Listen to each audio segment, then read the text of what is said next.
Plus, we hadn't exactly gotten along in the past decade. They said they'd only agree to let me park my camper there if I paid them basically what it'd cost to rent and had an apartment in my area. That was way too much just to park my camper.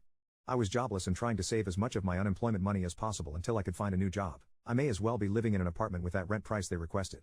My parents called my camper an eyesore and told me to take a hike since we couldn't come to an agreement. And sister-in-law thought it was hilarious I had to live in a camper. My brother joined her in pointing at and mocking me while calling me a homeless bum. Finding a stable place to park was pretty difficult. I looked around to find a job similar to my old one. It took months of living the nomadic camper life. At that time, I had to deal with a lot. Everything from beggars and substance addicts to people demanding I leave because my camper was an eyesore. To have a steady supply of electricity, I learned to use a long extension cord to plug in anywhere I could to recharge my camper batteries. This meant sneaking around and plugging it into an outside outlet of a random building while parked on a street. I know that's a crummy thing to do. But I had to keep my batteries charged so my refrigerator would stay cold. When I finally landed a new job, I practically lived in the back lot of the building by the warehouse in old employee parking spaces. No one else seemed to bother using them because they were so far in the back that the area was borderline forgotten. I made a lot of overtime pay and learned some new skills from other employees hands-on. Eventually, midway into this year, I landed a better position in the company as a supervisor and started making a better salary than I had in my old job. That's when I decided I wanted a house. The scare I'd gotten from losing my condo made me realize I needed something much more stable for the long term. I looked around for something close to my work, and just 2 miles away, I found a 3-bedroom manufactured home on a small property. I finally didn't have to live in a camper anymore. There was enough space for me to back my truck behind the house to take the camper off and set it up in the backyard. So I put it there as a little building just in case I want to use it again. When I was fully settled in the house, I was dumb enough to brag about it on my Facebook. My family saw the post, and that's where this starts. After a few weeks, my parents, brother, and his family visited completely unannounced to tour my home. I didn't even give them my address. So, how they found out where I live, I still don't know. Once I opened the door, they practically all shoved their way in like rambunctious tourists. Then, they just started making themselves at home. They all kept poking around and sister-in-law had this creepy smirk that she was repeatedly flashing me. And it was only later that I figured out why. My parents constantly talked about how I've got so much extra space now, and it's too much for someone like me who has no wife or kids. My brother said there was more space here than our parents' house, and my house was also closer to his job. Eventually, my brother asked me to speak privately. Everyone else suddenly left the room and piled out onto the front porch. That's what finally made me realize they'd planned something.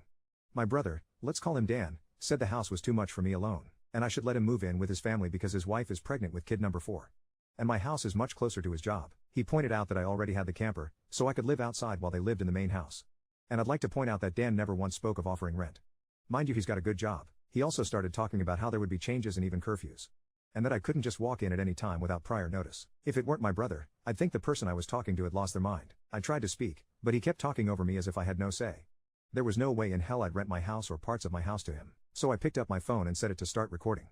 Then, I just held onto it. Dan didn't even seem to care or notice that I'd done this and just sat there with his arms waving around while talking about all the reasons why he needed my house. Then went from saying that to acting like it was a done deal and trying to reach out his hand to shake mine. I finally showed my backbone and said hell no. And I said it loud enough that Dan stumbled backward for a second. I'd rarely ever raised my voice to him on that level because I was punished by our parents whenever I did. But this was my house, not theirs. My spine can be as shiny as it wants here. I stood up and told him my house was not up for grabs, and acting like I'll let him move in just because they want it won't make it happen. I bought my house for me, and it's not my fault he keeps having more kids and has to keep living with our parents because he can't afford to move out. Dan got as physically close to me as he could without actually touching me and said that I didn't deserve the house and that he needed a better place for his family to live. I laughed back in his face and said that was total bullshit because I worked hard to be able to buy my house. Of course, I deserved it. Dan started yelling that I have no wife or kids and don't need all the space, so I may as well give it to him. I said I'm not giving him anything. And he never even offered to pay me rent. If I let him move in, I'd still be covering the entire mortgage on my own house without even being able to live there. Then Dan told me that he shouldn't have to pay rent because his family comes first, and our parents said I was going to do this, and that I would. I yelled, as if their word was law or something.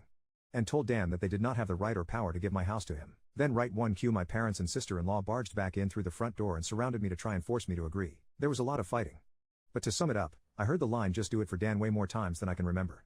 In the fight I told them all they don't have a say in my life or my house, and to get out before I called the cops. Sister-in-law screamed the loudest at me about how she was pregnant again, and I couldn't do this to her. I said I did nothing to her. She just assumed she could take from me like I would just allow it. I had no obligation to her or her family. Then I called her a stuck-up bitch who never had any respect for me, so I don't care what she thinks or how many kids she has. I have no sympathy for her. She won't be living in my house. Well, that made her angry enough to attack me. She got in one good hit on my face and tried to do more, but my brother held her back kicking and screaming. She kept demanding he let her go so she could scratch my eyes out. The phone I was holding recorded pretty much everything. So I held it up and said I would call the police if they didn't leave right away. My parents told Dan they were leaving. Then my mother said I had a week to come to my senses. I told her I won't be, and not to come back. Then I told sister-in-law that my phone recorded everything, and if she tried anything, I'd press charges for assault. She screamed at me and then stormed out loudly crying with her face in her hands. My mother was the last one out the door and said I better do this for Dan and sister-in-law. I responded by telling her I won't be.